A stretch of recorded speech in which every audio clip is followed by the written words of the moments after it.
Chers frères, chers sœurs, je vous salue dans le saint et glorieux nom de notre Seigneur Sauveur Jésus-Christ. Je rends grâce au Père Céleste pour sa bonté, son amour et sa miséricorde manifestée dans nos différentes vies. Cette grâce est manifestée. C'est pourquoi aujourd'hui nous avons encore le souffle de vie.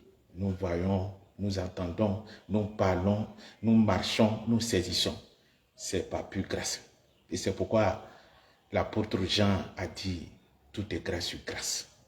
Parce que nous avons reçu de sa plénitude. Alléluia. Chers frères, chers sœurs, Dieu ne peut que pardonner nos péchés. Dieu ne peut que pardonner vos péchés. Dieu le Père,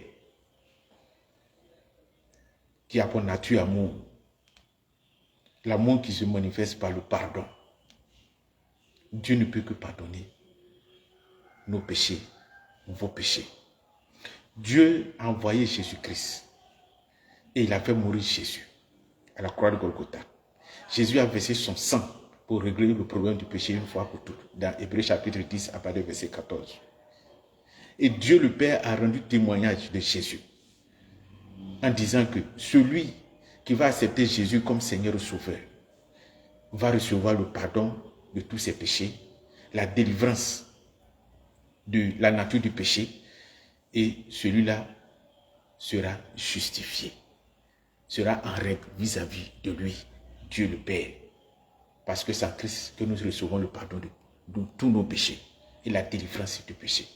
Dans Actes chapitre 10, à partir du verset 43. Si un pécheur accepte Jésus aujourd'hui comme Seigneur et Sauveur, il reçoit le pardon, la purification, la délivrance du péché, et il est né de nouveau en recevant le Saint-Esprit.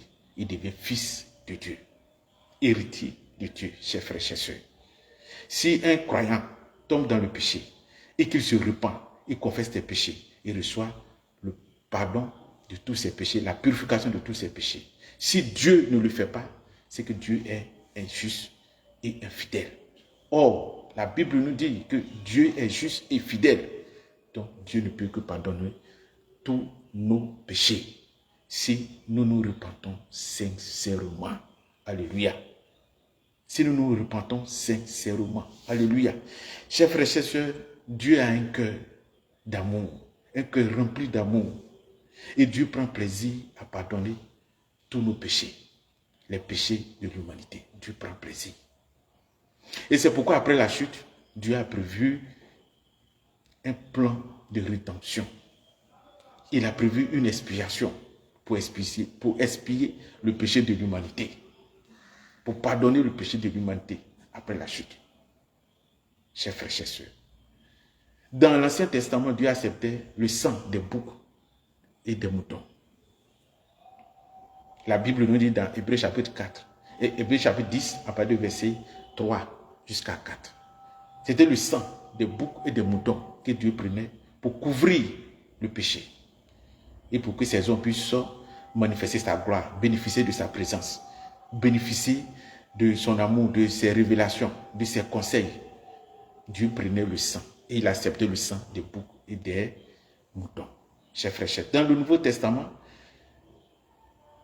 ces boucs et ces moutons, ces animaux ont été remplacés par qui? Jésus. Dieu a désigné Jésus-Christ comme l'agneau de Dieu, l'offrande expiatoire pour pardonner tous nos péchés et pour régler le problème du péché une fois pour toutes. Je dis bien une fois pour toutes.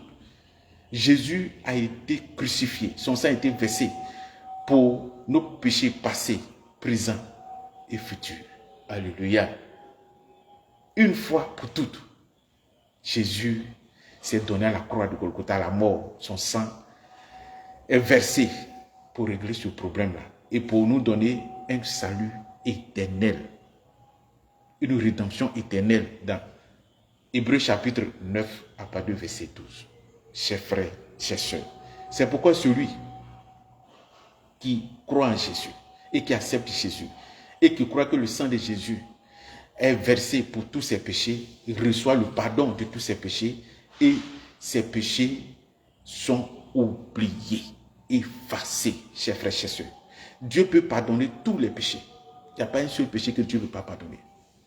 Le péché d'adultère, le péché de criminalité, le péché de vol, de mensonge.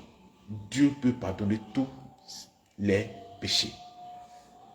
À cet instant T, si un pécheur accepte Jésus comme Seigneur Sauveur, il reçoit le pardon de tous ses péchés et ses péchés sont effacés, oubliés.